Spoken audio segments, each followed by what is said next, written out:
Well, this is amazing.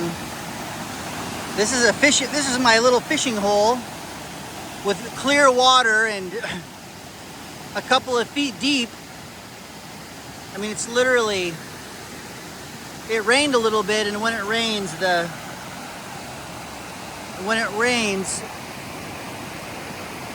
for a while, the water level will raise a few inches, and all of a sudden the water level's raised a couple of feet.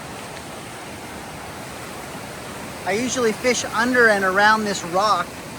We can see the top of it. It's usually the size of a Suburban.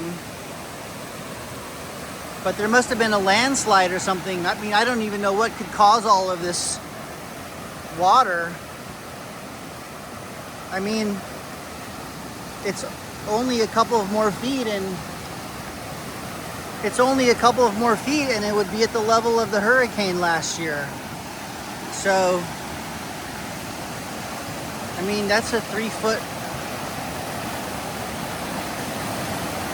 There's 3 or 4 feet of difference in the water level from left to right.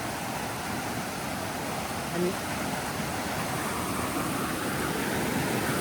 making sure my little dogs don't get too close to the water.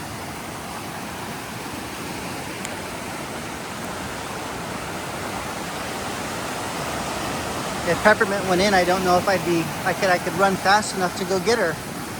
Come on, Pep, this way.